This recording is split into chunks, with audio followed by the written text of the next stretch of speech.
Finans Merkezi İş Bankası'nın katkılarıyla başlıyor.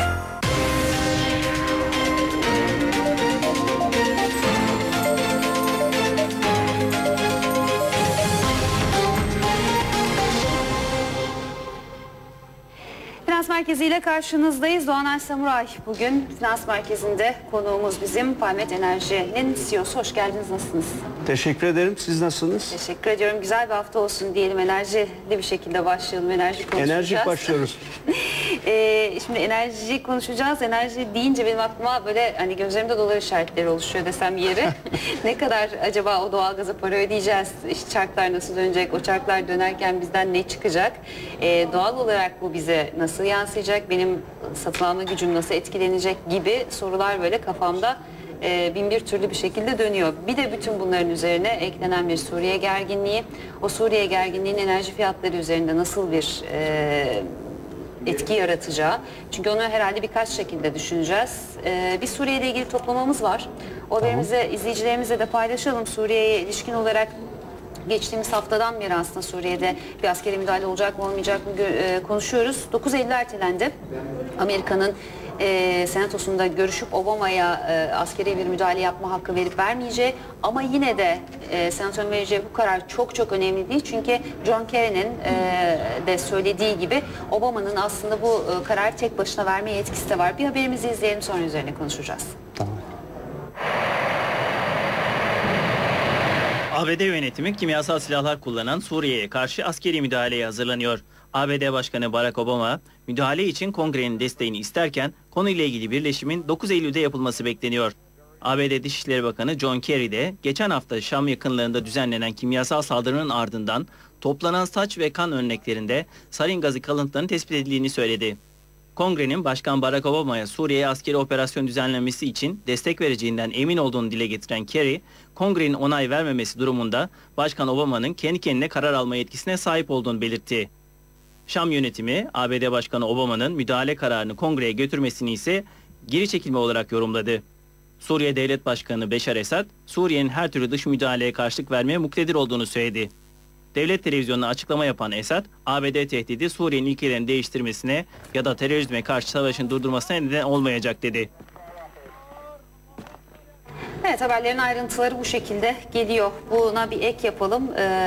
Eğer bir askeri müdahale olursa Suriye'ye, İran diyor ki ben İsrail üzerinden başlarım. Rusya görece daha sakin dururum ya da tepki vermem ya da işte bu işin karşısındayım ama gibi daha yumuşak geçişlerle olmakla birlikte daha önce aynı coğrafyada yaşanan tedirginliğin içerisinde Rusya'yı ve Çin'i ve İran'ı, bu üçlüyü biz hep bu işin karşısında gördük. Şimdi düşününce doğalgazı Rusya, İran, ne yapacağız? Evet, çok iyi bir soru.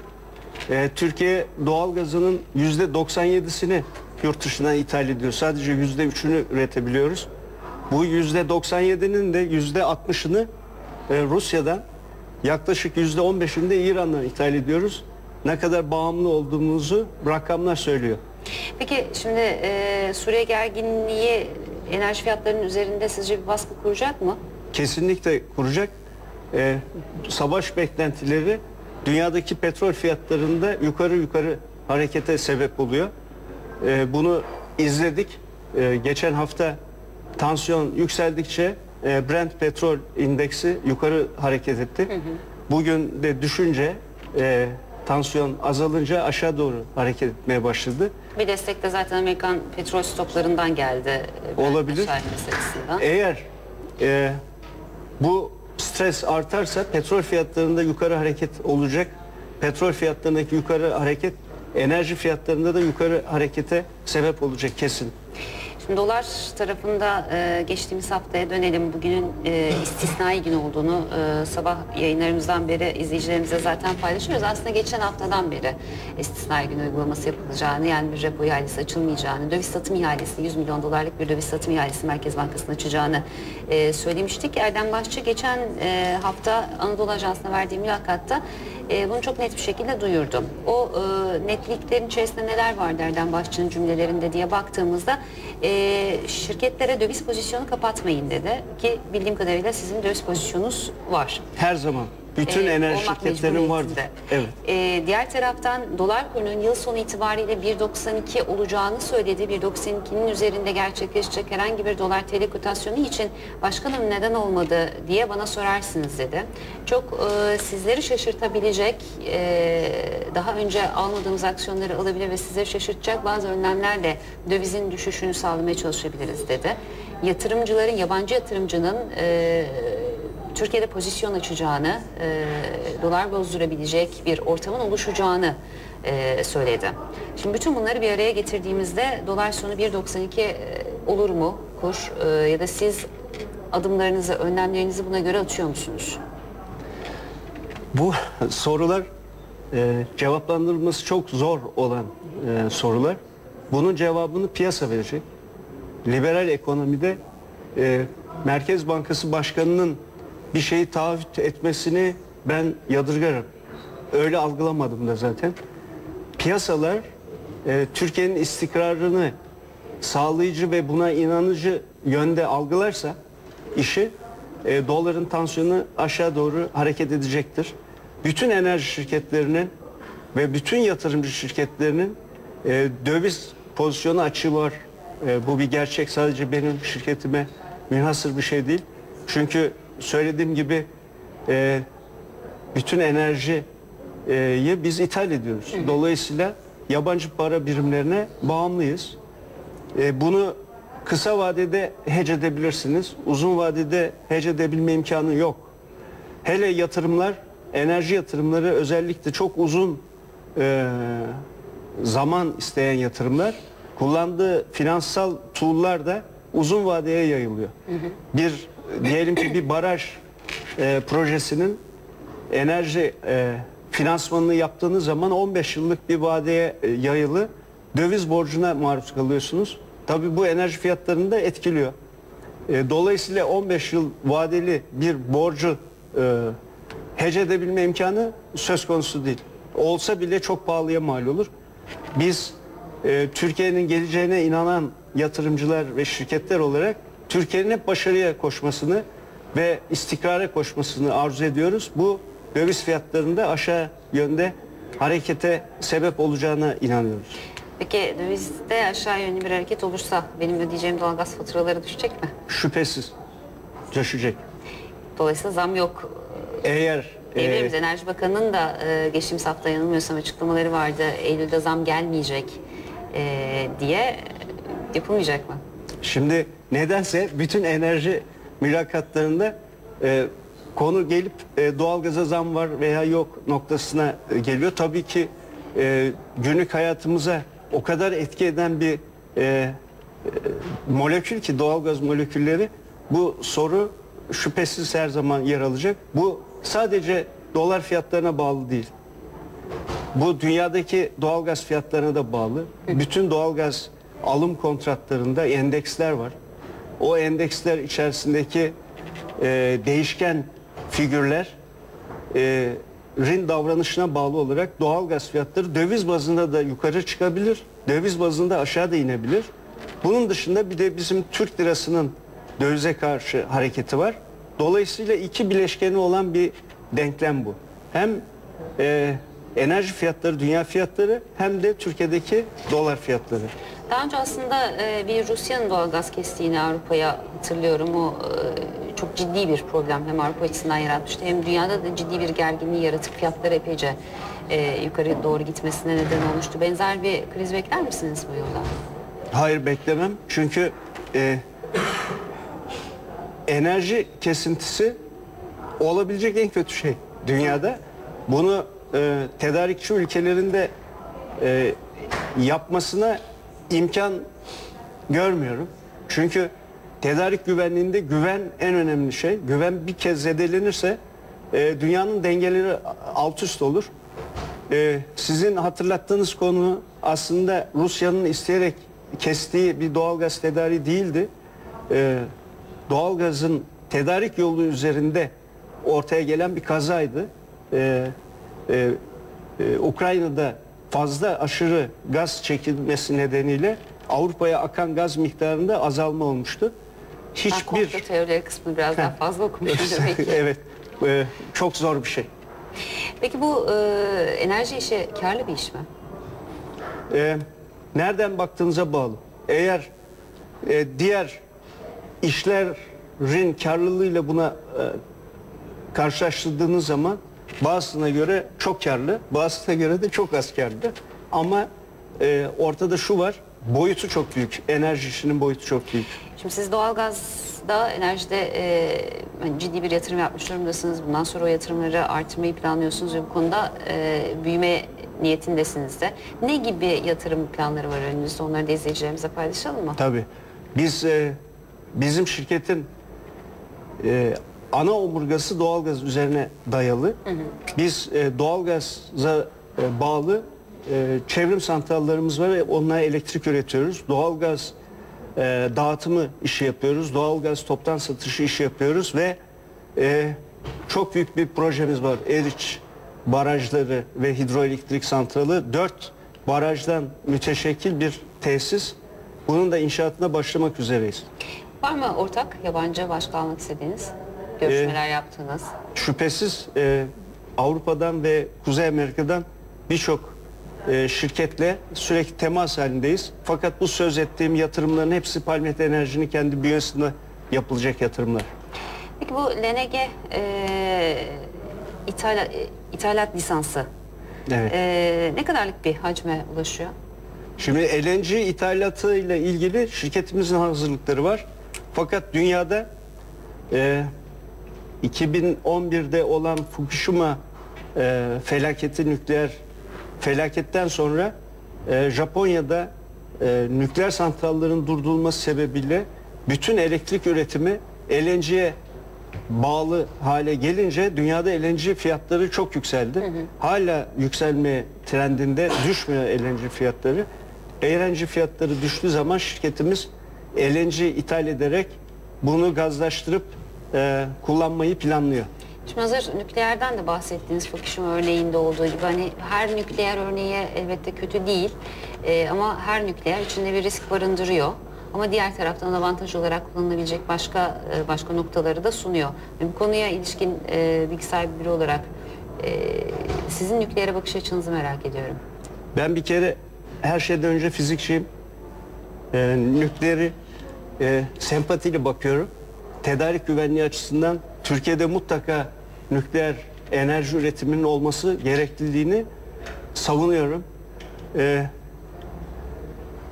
Kaza olabilir mi? Her şeyde kaza olma olasılığı var. Her şeyin %100 güvenli diye bir laf söz konusu değil. Ama nükleer enerji santrallerinin teknolojileri günümüzde artık olağanüstü güvenli. Nedir peki bu kadar nükleere karşıtlık?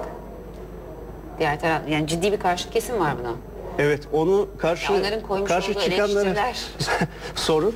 Ama bence karşı çıkılacak hiçbir şey yok. Şimdi %93'ünü mü, 97'sini ithal ediyoruz. 97'sini ithal Yani ediyoruz. %3'lük bir birim var bizde ki Evet. şimdi enerji neden oluşur, neden üretebiliriz, biz ne yapabiliriz düşününce Türkiye coğrafyası işte rüzgara çok verimli bir şekilde kullanabilecek ama bildiğim kadarıyla o kadar da verimli kullanmıyor. Onun üzerine daha ne yapılması gerekiyor? Mesela rüzgardan başlayalım konuşmaya. Hangi kalemlerden biz enerji üretebilir? Bunu ne kadar artırabiliriz? Evet. Bir kere bu hafta sonu müthiş rüzgar vardı. Hatta fırtına seviyesinde.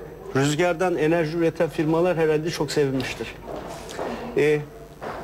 Bahsettiğim %97 sadece doğalgaz ithalatından söz Kaynaklı. ediyor, kaynaklanıyor. Biz biliyorsunuz Türkiye'de enerjiyi büyük bir oranla doğalgazdan üretiyoruz. Geri kalan kısmı tabii hidroelektrik kaynaklardan, yani suyun akışından elektrik üretmek suretiyle veya rüzgardan veya güneş enerjisinden faydalanarak elektrik üretebiliriz. Türkiye bu konuda çok geç kaldı. Çok geç kaldı, üstelik de çok hani müthiş bir rüzgar, müthiş bir güneş ve müthiş bir su potansiyeli de var aslında Türkiye'nin. Evet. Yalnız tabii rüzgar bedava akıyor diye görüyoruz ama sular da bedava akıyor diye görüyoruz. Bunu elektriğe çevirmek için çok büyük paralar harcamak lazım. Yani 1 megawattlık bir kapasite kurmak için doğalgazda 1 milyon dolar harcıyorsunuz. İşte hidroelektrik santrallerde yaklaşık 700 bin dolar para harcıyorsunuz. Rüzgarda 1 milyon euro harcıyorsunuz. Tabii rüzgar bedava akıyor ama onu elektriğe çevirmek de çok pahalı. Sizin bu konudaki hali hazırda mevcut olan yatırımlarınız neler? Bizim hidroelektrikle ilgili bir yatırımımız var ve doğalgaza dayalı elektrik santrallerimiz var. Önümüzdeki sürece ilişkin planlarınız ne? Planlarımız bu kapasitelerimizi arttırmak.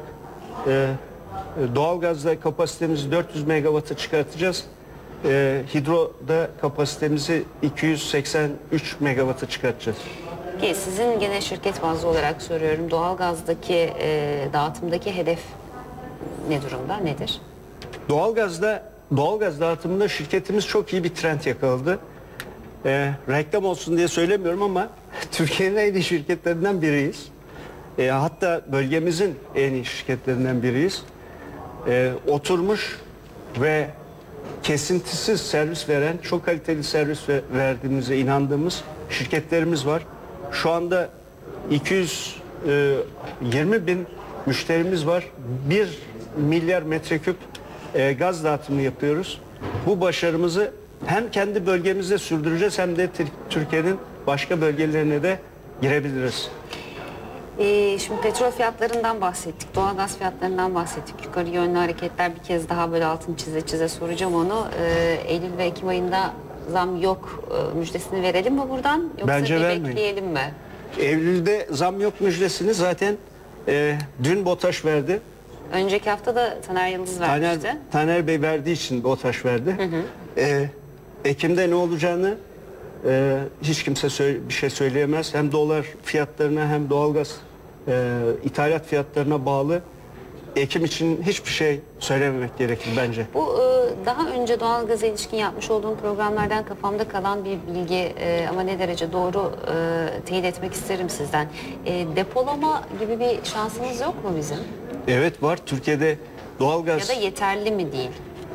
Yeterli değil çünkü Türkiye 48 milyar metreküp gaz kullanıyor.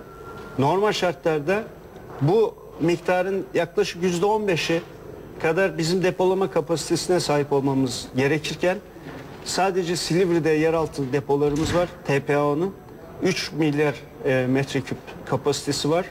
Aynı zamanda şebekenin içerisinde de bir depolama kapasitesi var. Borunun içerisindeki basıncı arttırmak suretiyle bir miktar depolama yapabiliyorsunuz. İhmal edilebilir bir miktarda. Yeni depoya Türkiye'nin ihtiyacı var mı? Evet, kesinlikle var. O depolama işi maliyetli bir şey mi? Ya da çok mu zor yapılacak bir şey? Depolama işi tabii ki maliyetli bir şey. Depolama yapabilecek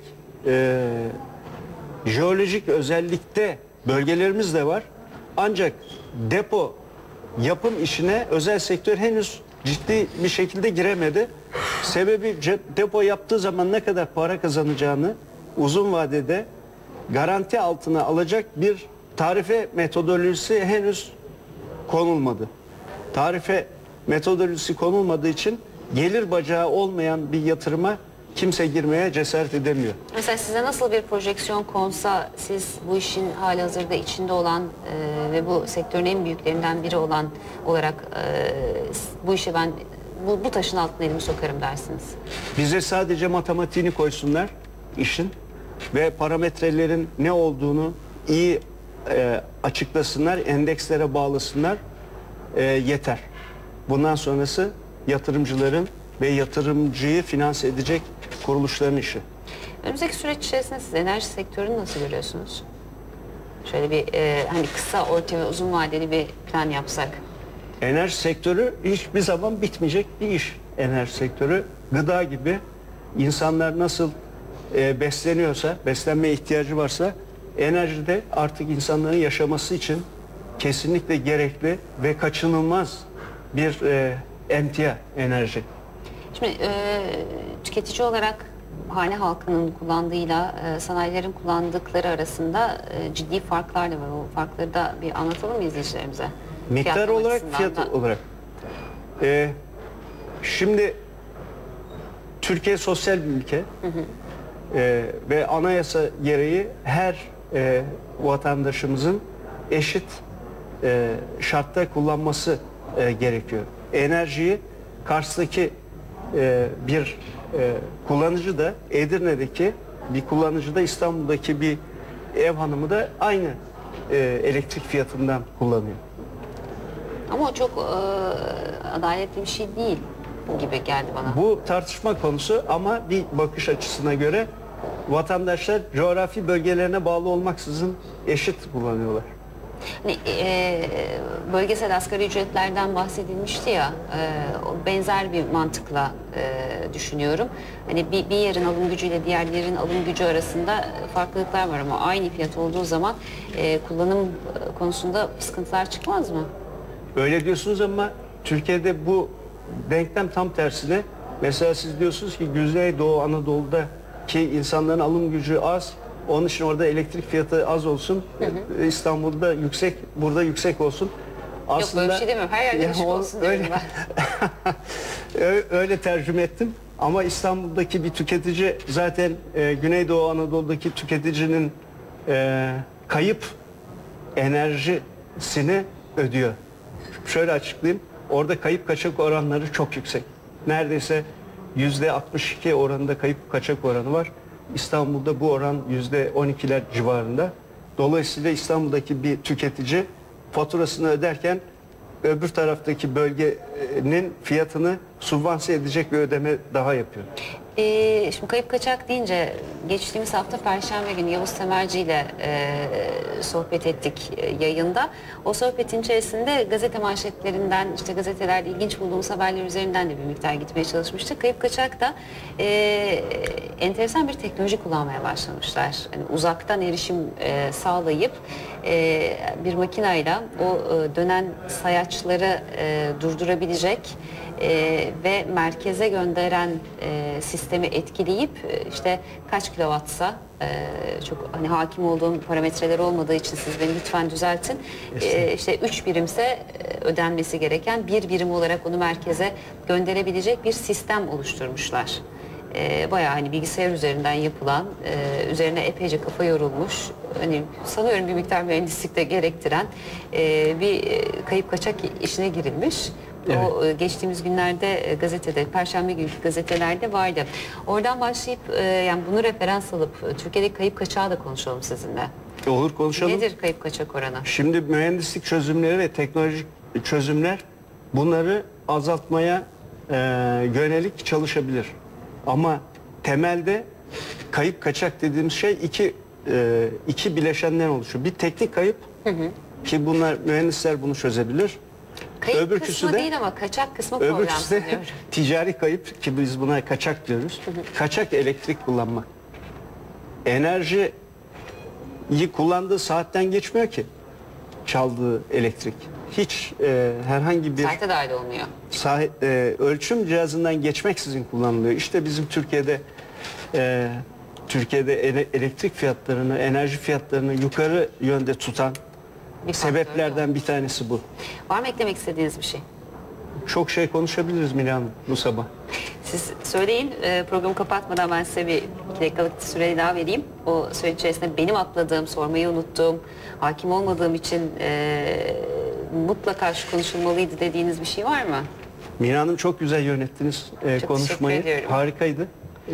Yani burada konuşmaya kalksak saatlerce konuşabiliriz çünkü çok sonsuz bir konu içerisindeyiz. O zaman bir başka program daha yapalım. Tamam. İzleyicilerimize hep güzel haberler verelim. Fiyatların düşeceğini söyleyelim. Daha kolay kullanacağımızı söyleyelim.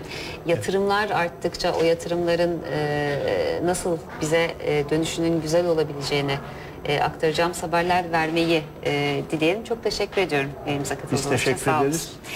Doğanay Samuray, Palmet Enerji CEO'su bugün Finans Merkezi'nde konuğumuzdu. Şimdi gidiyoruz kısa bir araya.